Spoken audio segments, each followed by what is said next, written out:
हम अपने खास कार्यक्रम चुनावी चौपाल में इस समय पहुंचे हैं। करीब 350 वर्ष पुरानी इस चौपाल पे जो मुजफ्फरनगर जिले में यहाँ पर है। हम आज यहाँ पर चुनावों पर बातचीत करेंगे। इस चौपाल पर यहाँ पर इस गांव के लोगों से क्या है यहाँ के मुद्दे, क्या सोचती है यहाँ की जनता, यहाँ के बुजुर्ग, यहाँ के युवा इन विधानसभा चुनावों में आखिर वो अपना कैसा विधायक चुनना चाहते हैं, कैसी नई सरकार चुनना चाहते हैं। सबसे पहले हम बातचीत करेंगे। आप बताइए, सबसे बड़ा मुद्दा क्या है आपके जहन में इन चुनावों में? सबसे बड़ा मुद्दा है हमारा गन्ने का पेमेंट सही नहीं है, हमारा गठतोली है, गुंडागर्दी है। इस इलाके के अंदर सबसे ज्यादा अगर कुछ है तो वो गन्ना है, गन्ने की पैदावार है और गन्ने का ही किसान है। आप बताइए, जिस तरीके से उन्होंने सवाल उठाया, आप सहमत हैं? क्या समस्याएं क्या आती हैं गन्ना किसान के सामने?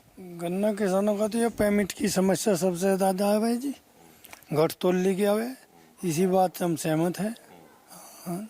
अच्छा, इस तरह के भी आरोप लगते हैं कि मिली भगत रहती है कहीं ना कहीं राज्य सरकार की चीनी मिलों से, इस वजह से जो पूरा पैसा है वो नहीं मिल पाता, नहीं दे पाते। आप बताइए। हाँ, मिली भगत रहती है सरकार की मिलों वालों से जरूर। किसान की कोई सुनवाई नहीं होती मिल में।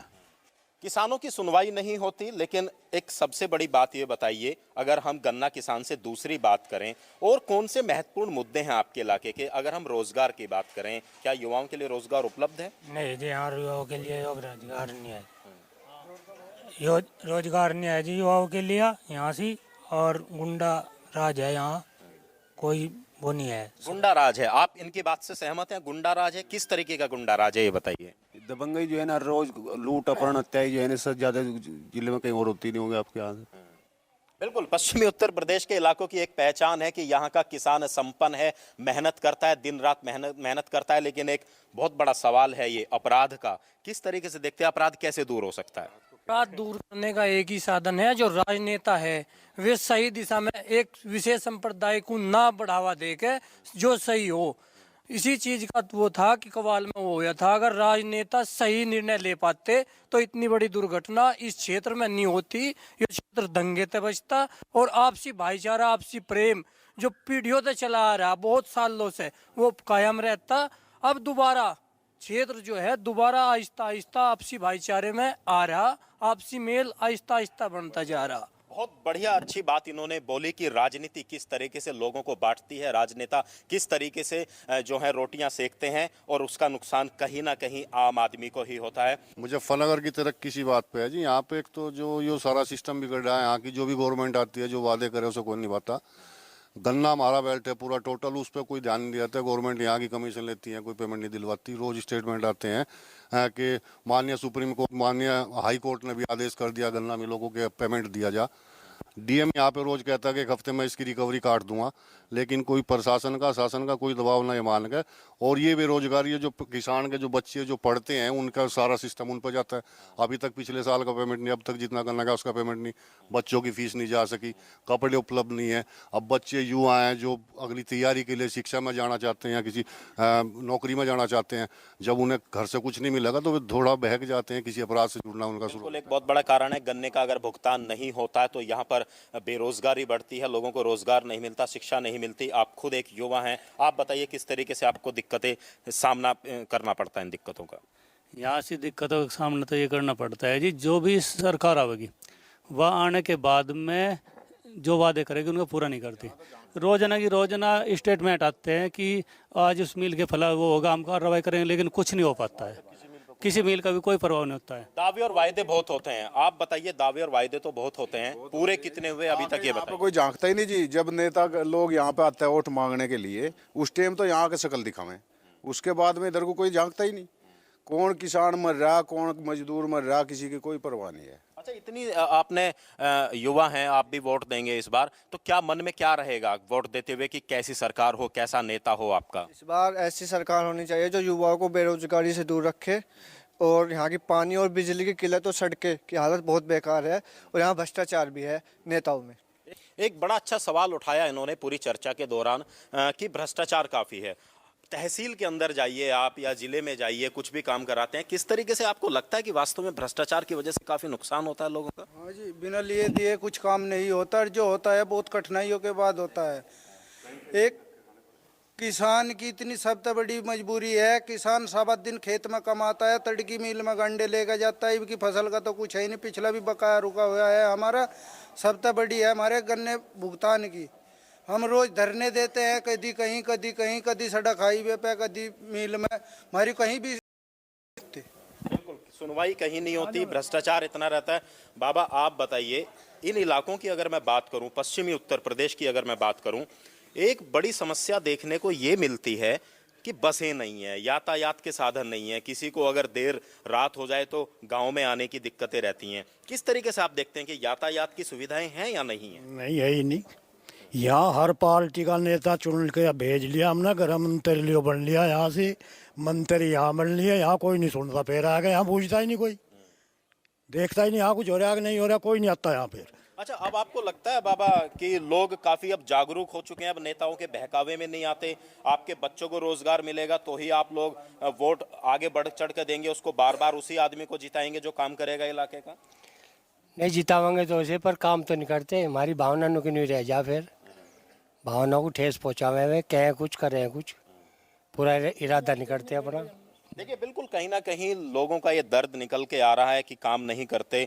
आप किस तरीके से देखते हैं नेताओं पे? देखिए भरोसा करना पड़ता है, लोकतंत्र है, वोट आप देते हैं, लेकिन आपकी उम्मीदों पे वो कितना खरे उतरते हैं? अजय खरे थे, 4 आने के भी नहीं उतरते, खरे कहे के उतर रहे, कुछ भी नहीं उतर रहे। अच्छा, इस इलाके में काफी छोटे छोटे पहले लघु उद्योग होते थे, फैक्ट्री होती थी, लोग जो रोजगार करने के लिए अपने इलाके के बच्चे वहीं पे मिल जाता था, अब आपको लगता है रोजगार के साधन उपलब्ध? बंद पड़े, सब बंद पड़े, अपराध में सब बंद है, कोई रोजगार नहीं है, बस खेती है खाली, ऐसा कर लो अपनी को या ना कर लो।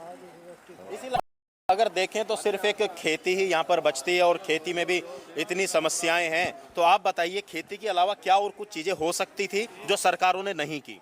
सर ऐसा है, यहाँ पे जो छोटे उद्योग पहले कोल्लू के रूप में, क्रेशर के रूप में थे, जो और हमारी मुजफ्फरनगर जनपद में बहुत सारी स्टील फैक्ट्री वगैरह पूरा इंडस्ट्रियल एरिया है, उन लोगों के इतने अपहरण किए, उन जो कोल्लू चला रहे थे उनके ठेकेदारों के, मिल मालिकों के, क्रेशर मालिकों के इतने अपहरण, इतने उन पे रंगदारी उनसे ली गई, लोग यहाँ से छोड़ के सब पलायन कर गए, अदर स्टेट में पहुँच गए। एक रंगदारी बहुत बड़ा यहाँ इस इलाके में देखने को मिलता है, तो आपको कितना नुकसान उससे होता है और नेता क्यों इस चीज़ पे ध्यान नहीं देते? नेता को ध्यान देने की जरूरत क्या पड़ रही है? अपना वोट लिया, अपना कहीं मंत्री बन गए, कहीं कुछ बन गया, अपना इनका एक मंत्री, इन्होंने मुख्यमंत्री जी ने ऐसा काम किया, मान लिया यहाँ से गांव देहात से जाके जो लड़के सेना में भर्ती होते हैं वे सीमा पर लड़ते हुए मरते हैं, उनके बाद में जो यहाँ एक लड़ाई में दंगे में मर गए तो 20 लाख उन्हें और 20 ही उन्हें मिलते हैं, तो उसमें दंगे मरने वाले में और उसमें कोई अंतर नहीं मैं समझता। मुख्यमंत्री जी बहुत गलत निर्णय है। तो लोग यहाँ लोगों का एक बहुत बड़ा सवाल है, अपने जवान जो हैं वो शहादत देते हैं, अपनी जान देते हैं, उसे भी राजनीति में बांट देते हैं। बाबा आपने इतने दिनों से आपने देखा कि देश में लोग लड़ते हैं और उसको भी बांटने की कोशिश करते हैं, राजनीति से क्या वास्तव में अब भरोसा उठता जा रहा है लोगों का? हाँ बिल्कुल, राजनीति में भरोसा उठता जा, इन्हें जिन्हें चुन के भेजे, ये सब जितने सरकारी तंत्र है वो परसेंटेज के लिए लड़े, सब अपना हिस्सा मांगे, जिसका हक है वो वहाँ नहीं पहुँचता। और मैं तो यही कहूँ, जिसे चुनो उसे ऐसा चुनो जो मोदी जी का साथ दे, मोदी जैसा पीएम इस देश को आज तक मिला नहीं है।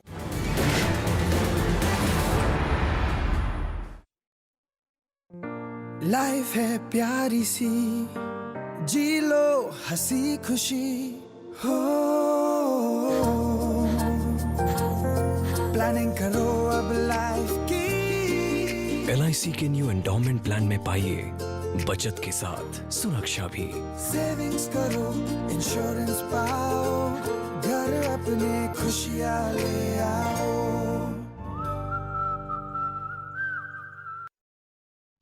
अरे भाई रमेश सर, आज मैं तुम्हें कैश नहीं दे पाऊंगा, बैंक से निकालना भूल गया। अरे सर कैश वैश छोड़िए, अरे ये देखो सर, SBI पे डाउनलोड करो, रजिस्टर करो, पेई का VPA डालो, बस हो गया ट्रांसफर। सिंपल भी बिल्कुल सेफ भी। सर कैश की आदत बदलो।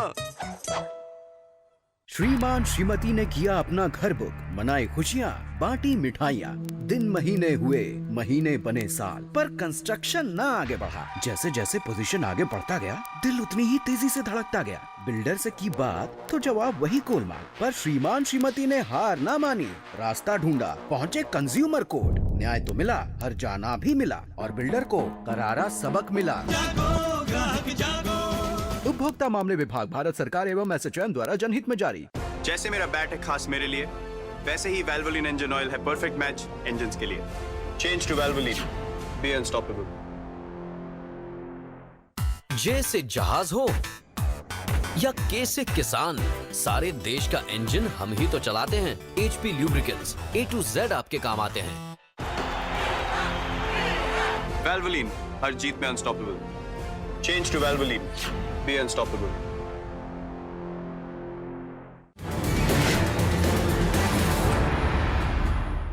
आप युवा हैं, उस हिसाब से हम देखें सबसे ज्यादा दारोमदार आपके ऊपर ही होता है, युवाओं के ऊपर होता है। किस तरह की राजनीति देश में होनी चाहिए? देश की राजनीति स्वच्छ छवि की होनी चाहिए, युवाओं को बढ़ावा। सबसे बड़ी यूपी में और हरियाणा में ये फर्क है कि वहाँ स्पोर्ट का इतना ज़्यादा बढ़ावा मिला है बच्चों को कि बच्चे जो है अपने दम पे बहुत कुछ कर पावे। यूपी में इस नाम की कोई चीज़ नहीं है, स्पोर्ट के नाम पे जीरो है। अगर इतनी बुरी स्थिति है, सड़क पे हाईवे पे बच्चे जाकर रेस करें और कोई भी ट्रक कुचल जाओ उन्हें, बस कुचल जाओ, कोई भी उनके साथ बड़ी से बड़ी दुर्घटना हो जाओ, इस बारे में कोई ध्यान नहीं सरकार। बिल्कुल, ये काफ़ी सवाल हैं कि यहाँ पर जो इस इलाके से काफ़ी जो जवान हैं इस इलाके से जाते हैं, चाहे वो पैरामिलिट्री में हो, फोर्स में हो, लेकिन खेल एक बहुत बड़ा युवाओं के लिए माध्यम हो सकता है देश का और राज्य का नाम रोशन करने के लिए। आप बताइए, क्या यहाँ पर खेल की सुविधाएं उपलब्ध हैं? कोई सुविधा नहीं है जी यहाँ पर। और जब से ये प्रदेश में जो भी सरकार आई है, इसने अब तक कुछ नहीं किया, यहाँ पे कोई काम नहीं हुआ। युवा सड़कों पर जाते हैं, एक दो एक्सीडेंट वगैरह भी हुआ है, एक्सीडेंट में मरे हैं जो भर्ती के लिए तैयारी कर रहे थे, लेकिन ऐसी कोई सुविधा नहीं है यहाँ पे। इसका बहुत ज़्यादा अभाव है और रास्ते भी अच्छे नहीं हैं गाँव के, गवांड के भी, बल्कि यहाँ पे कोई भी एक भी प्रोग्रेस नहीं किया है सरकार ने, कुछ नहीं किया अब तक। बाबा, आप बताइए, आपके बच्चों के लिए क्या कुछ होना चाहिए? आपके जो नए नेता हो, सरकार हो, वो क्या करे? क्या मन में आपके मुद्दे रहते हैं? भाई हमारे मन में तो ये है, एक तो ये जो हमारे गांव की सड़कें हैं, बच्चे जो स्कूल में जावे वो क्या नाम जो है टाइम पे नहीं वहाँ पे पहुँच सकते, और ये रास्ता जो है यहाँ का गांव का पूरा जो ख़राब है, इसे कोई कराने वाला ठीक नहीं है। कुल मिलाकर विकास की बात की, इलाके का विकास भी होना चाहिए क्योंकि विधायक ही चुना जाएगा। आप बताइए, एक सबसे बड़ी समस्या आती है महिलाओं की सुरक्षा। देर शाम तक अगर लड़की स्कूल कॉलेज में है तो एक चिंता रहती है।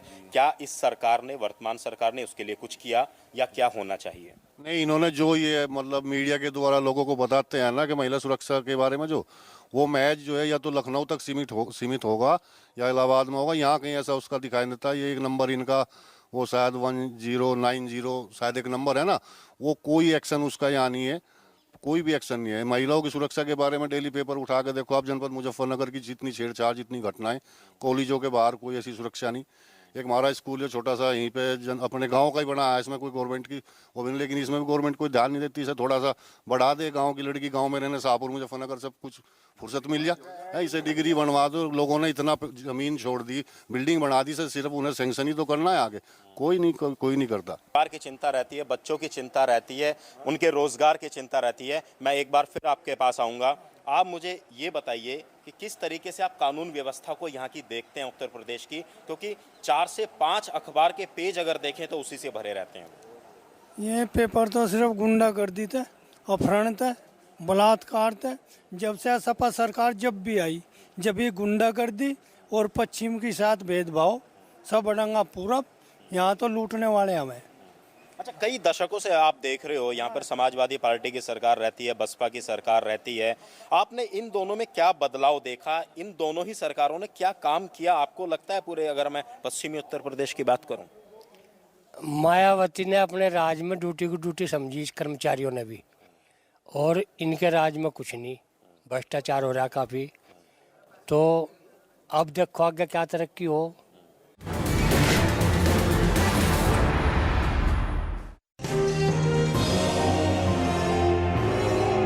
एक भारत सरदार पटेल डिजिटल प्रदर्शनी देखने के लिए आप सादर आमंत्रित हैं। अरे भाई रमेश सर आज मैं तुम्हें कैश नहीं दे पाऊंगा, बैंक से निकालना भूल गया। अरे सर कैश वैश छोड़िए, अरे ये देखो सर SBI पे डाउनलोड करो, रजिस्टर करो, पेई का VPA डालो, बस हो गया ट्रांसफर। सिंपल भी बिल्कुल सेफ भी। सर कैश की आदत बदलो। रोहिणी दिल्ली 2014 डॉक्टर संजीव का अल्ट्रासाउंड क्लिनिक। अपराध लिंग परीक्षण करना। कुरुक्षेत्र हरियाणा 2015 तांत्रिक बाबा। अपराध लिंग चयन में सहयोग व प्रचार। फरीदकोट पंजाब 2014 गर्भवती महिला के पति और सास। अपराध लिंग परीक्षण करवाना। PCPNDT एक्ट के तहत लिंग जांच या चयन करना या करवाना या इसमें किसी भी तरह का प्रचार या सहायता करना कानूनन जुर्म है। इसमें 5 साल तक की सजा और 1 लाख रुपए तक का जुर्माना हो सकता है। जांच करने वाले डॉक्टर का लाइसेंस रद्द किया जा सकता है। मार्च 2015 तक ऐसे 271 केसेस में सजा सुनाई जा चुकी है। दीवारों के भी कान होते हैं, कब समझोगे? जेल जाने के बाद। लिंग चयन के विरुद्ध आवाज उठाएं, अपने जिला अधिकारी को तुरंत सूचित करें। प्रधानमंत्री ग्राम सड़क योजना ने हम गांव वालों के लिए तरक्की के रास्ते खोल दिए। सड़क के गड्ढों की फोटो खींच रहे हो, कोई खास बात है क्या? अरे काका, मेरे मोबाइल फोन में मेरी सड़क ऐप है, जिससे प्रधानमंत्री ग्राम सड़क से जुड़ी कोई भी जानकारी सरकार तक भेजी जा सकती है। सड़क से जुड़े सुझाव या शिकायत पर सरकार वाजिब कार्यवाही करती है। प्रधानमंत्री ग्राम सड़क से जुड़ी कोई भी बात, मेरी सड़क एंड्रॉइड ऐप अब हर पल मेरे साथ। मैं ये नहीं पूछूंगा कि आप शौच के लिए कहाँ गए। मैं ये भी नहीं पूछूंगा कि अगर आप खुले में शौच के लिए गए तो क्या आपने अपने बच्चे की जान को खतरे में डाला? क्या आपके गांव की बच्चियों को खुले में शौच करते हुए किसी ने बुरी नजर से देखा? आप खुद समझदार हैं, सक्षम हैं। आप ये तो जानते ही होंगे कि हमारे देश में 70,000 से ज्यादा गांवों के लोगों ने खुले में शौच की प्रथा को खत्म कर दिया है। गांव के बच्चे, महिला, पुरुष सब इस लक्ष्य में जुटे। निगरानी समितियां बनी जिन्होंने खुले में शौच कर रहे लोगों को समझाया, शौचालय बनाया, उनका इस्तेमाल करना सिखाया। क्या आपका गांव भी बनेगा खुले में शौच से मुक्त? आइए स्वच्छ भारत अभियान से जुड़िए। अब नहीं तो कब?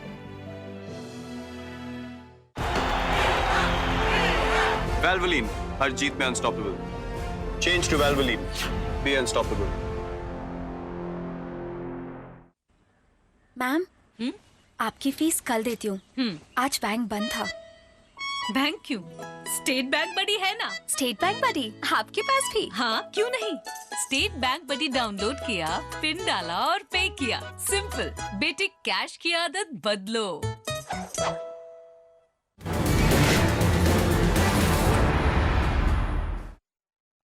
देखिए, हमारी इस चुनावी चौपाल के अंदर काफ़ी मुद्दे यहाँ पर निकल कर आ रहे हैं। काफ़ी लोग अपने मुद्दों को उठा रहे हैं। नई नई बातें यहाँ पर देखने को मिली है। चाहे वो खेल के साधन हो, वो यहाँ उपलब्ध नहीं है। भ्रष्टाचार इस इलाके में पूरा व्याप्त है। राज्य सरकार को जितना काम करना चाहिए था नहीं करा।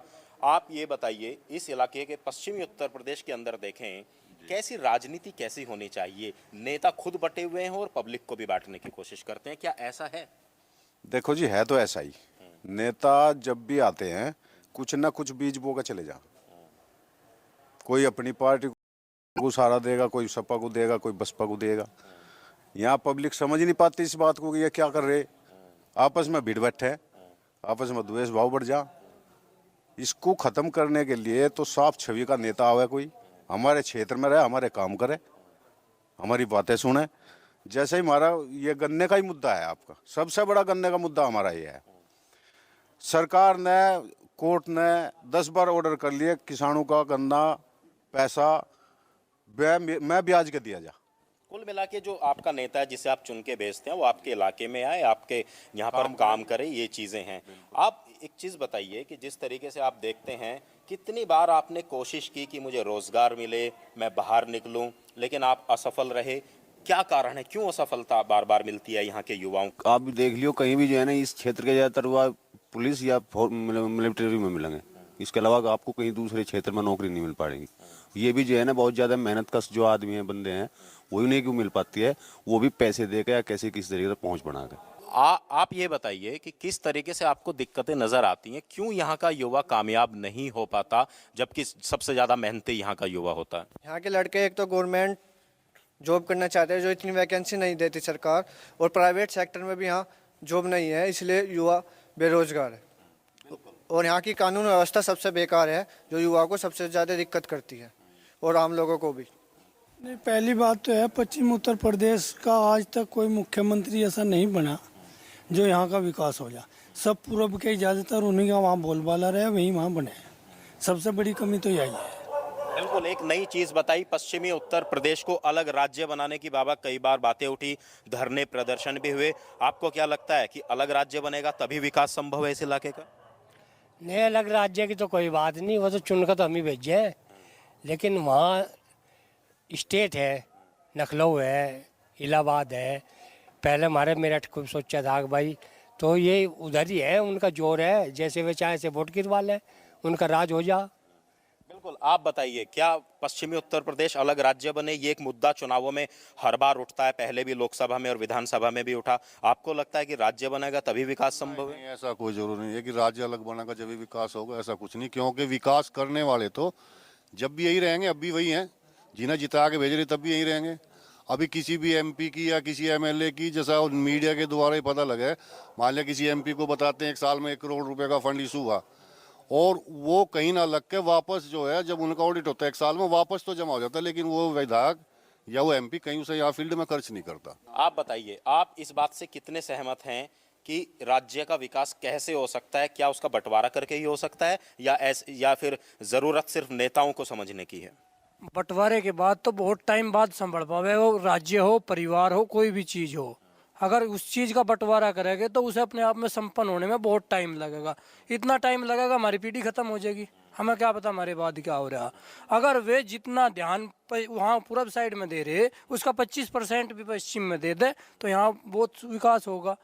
आपको इस बात का पता होगा कि ये क्षेत्र कबड्डी बेल्ट है, इस क्षेत्र में इतने युवाओं में प्रतिभा है, हर गेम के लिए, वो कुश्ती हो, कबड्डी हो, रेस हो, कोई भी गेम हो, हर चीज़ के लिए है। अगर सरकार थोड़ा सा भी 25% भी अपने निधि से पैसा यहाँ लगावे तो ये क्षेत्र मुजफ्फरनगर जिला जो है पूरे भारत में नंबर 1 पे जाने की क्षमता रखे। यहाँ के लोगों में इतनी वो जो है शक्ति है अपने आप को साबित करने के लिए। यहाँ पे कोई भी कर सकता है, नेता अच्छा होना चाहिए, उसकी छवि अच्छी हो, उसके अंदर एक काम करने का जज्बा होना चाहिए। यहाँ पे जो फिलहाल जो मौजूदा विधायक है वो 5 साल में यहाँ पे मुश्किल से 1 बार गांव में आया होगा, जब तक गांव में भी नहीं आया तो विकास ही कैसे हो जाएगा? विकास ही नहीं होने का ऐसे। और विकास के लिए कोई साफ छवि का नेता हो, कोई भी हो, किसी भी पार्टी से हो, यहाँ पे कोई वो नहीं है। वैसे ज़्यादातर यहाँ पे बीजेपी और समाजवादी का ही बोलबाला ज़्यादा है यहाँ पे, लेकिन फिर भी पार्टी से कोई संबंध नहीं किसी को भी। यहाँ पे विकास से संबंध है, विकास कुछ नहीं है यहाँ पे। जो विधायक रह चुके हैं 5 साल से जब गांव में नहीं आएंगे तो विकास कैसे होगा? यहाँ के बच्चे इसी वजह से पिछड़ रहे हैं, इनमें प्रतिभा बहुत है लेकिन कुछ नहीं हो रहा है इनके लिए। ऐसा कैसे चलेगा, कैसे नहीं होगा इनका विकास? आप बताइए एक बार, फिर मैं दोबारा उसी बात पे आऊँगा, प्रोग्राम हमारा खत्म होने को है। चुनावी मुद्दा क्या होना चाहिए चुनावी मुद्दा इस बार? चुनावी मुद्दा हमारे लिए कुछ नहीं है जी। हम चाह हमारे यहाँ साफ छवि का आदमी आवे, जो भी छटका आवे, हमारे काम करे, जो हमारे रुके हुए हैं। गांव में मैं 30-35 साल से देख रहा, हमारा मेन रास्ता जो है बिल्कुल मेन, उससे भी निकलने बलने का रास्ता नहीं है गांव में। सबसे बड़ा ये है, पार्टी कोई सी भी हो, हमें उससे कोई देना नहीं। चलिए, एक रास्ते की समस्या बताई, आप बताइए दूसरी समस्या आपके इलाके में क्या है? इसमें शिक्षा के क्षेत्र में बहुत पिछड़ा हुआ इलाका है। इंटर कॉलेज यहाँ से 5-7-8 किलोमीटर दूर होगा, डिग्री कॉलेज 25-30 किलोमीटर मुजफ्फरनगर में है। बहुत बड़ी समस्या है शिक्षा के मामले में, लड़कियों के लिए तो कुछ है ही नहीं। वैसे भी कौन सा सबसे बड़ा चुनावी मुद्दा होना चाहिए? क्या चाहते हैं इन चुनाव में जब आप वोट देने के लिए जाएंगे? शिक्षा सबसे बड़ा मुद्दा है। युवाओं को शिक्षा नहीं मिल रही, यहाँ से कम 20-30 किलोमीटर दूर शिक्षा लेने के लिए जा पड़ता है डिग्री कॉलेज में, जो उसका टाइम है वो भी वेस्ट होता है। शिक्षा की बात आई, आप बताइए किस तरीके से आपके इलाके के युवा आगे बढ़ सकते हैं, क्या कुछ होना चाहिए और नेताओं को क्या करना चाहिए? शिक्षा के बारे में जैसे बच्चों ने कहा, बिल्कुल ठीक कहा, ऐसा ही होना चाहिए, इससे बच्चे आगे बढ़ेंगे। नहीं तो आगे चल कर राजनीतिक बदमाश गुंडे और क्या करें, यही बने, यही काम करेंगे। जब यहाँ शिक्षा नहीं है, कुछ नहीं, तो क्या करें? जी आप बताइए, आप कुछ कहना चाह रहे हैं? बड़ौत एरिया में 4 डिग्री कॉलेज है और इलाके के जो आदमी हैं घरों खाना खा के पढ़ रहे हैं। और हमारे एरिया में 25-30 किलोमीटर तक पहले कोई कॉलेज नहीं, तो हम भी चाह जगह है यहाँ का भी, इंसान भी है पढ़ने लायक, डिग्री कॉलेज हो जाए यहाँ, लड़कियों का भी हो जाए लड़कों का भी हो जाए, तो हम भी चाह हमारे यहाँ कुछ सहूलियत मिले, बच्चों को ज्ञान मिले। इस इलाके में डिग्री कॉलेज की कमी है, क्या ये भी एक कारण है बहुत बड़ा कि लोग अपराध की तरफ ज्यादा रुख कर जाते हैं, क्योंकि एजुकेशन के जो माध्यम होने चाहिए वो नहीं है पश्चिमी उत्तर प्रदेश के इस इलाके में? इसका भी सबसे बड़ा कारण है क्यों बच्चे पढ़ लिख के फिर में घूमे फिरे, नौकरी मिलती नहीं, फिर आवारागर्दी हो। हाँ, और क्या करेंगे में? बिल्कुल, इस इलाके में काबिलियत की कमी नहीं है, युवाओं के अंदर काबिलियत है, बुजुर्गों के अंदर शिक्षा देने की जो इच्छा है, लेकिन सबसे बड़ा कारण है कि जो राज्य सरकार की तरफ से जो अपने विधानसभाओं के लिए जो सुविधाएं देनी चाहिए वो नहीं मिलती। काफ़ी मुद्दे यहाँ पर उठे हैं। चलते चलते एक बार फिर आपसे पूछना चाहूँगा, क्या चुनावी मुद्दा, कैसी सरकार, कैसा विधायक, कैसा नेता आपका होना चाहिए? सरकार ऐसी चाहिए जो भयमुक्त समाज की बात जैसा करे वो भयमुक्त समाज देता है, शिक्षा की स्थिति ठीक हो, और ये क्षेत्र ऐसा क्षेत्र है, इतने मजबूत, इतना स्टेमिना इनके अंदर है यहाँ के लोगों के अंदर। हमें तो बिजली पानी भयमुक्त समाज चाहिए, फिर तो हम निकाल लें अपनी रोजी रोटी, जमीन से चाहिए, रोजगार ये भी ना लो। कुल मिलाकर सरकार के ऊपर निर्भर रहने की बहुत ज़रूरत नहीं है, ऐसा लोग मानते हैं, लेकिन उन्हें बुनियादी सुविधाएं मिलनी चाहिए। कैसी बुनियादी सुविधाएं? एक तो आर्थिक स्थिति है, जो हमारे यहाँ गन्ने का पेमेंट है, इसमें सबसे ज़्यादा दिक्कत आती है। गन्ने का भाव भी मिल चलने से पहले खुलना चाहिए, जिससे उस फसल को किस तरीके से तैयार करनी, नहीं करनी, बोनी, आगे पैदा करेंगे नहीं करेंगे, तो ये होना चाहिए। तो हमारे इस कार्यक्रम में, खास कार्यक्रम चुनावी चौपाल में, काफ़ी मुद्दे सामने निकल कर आए। यहाँ पर गुंडागर्दी एक बहुत बड़ा मुद्दा सामने निकल कर आया, अशिक्षा एक मुद्दा निकल कर आया, और सबसे महत्वपूर्ण इस गन्ना बेल्ट में किसानों की समस्याएं निकल कर आई। कैसी उनकी सरकार हो, कैसा उनका नेता हो, कैसा इनका विधायक हो, ये इन्हीं पर निर्भर करता है, युवाओं पे और बुजुर्गों पे। इंतजार सिर्फ इस बात का है कि एक बार फिर मतदान होगा, ये लोग किसे मतदान करते हैं, कैसा नेता चुनते हैं, ये देखने वाली बात होगी।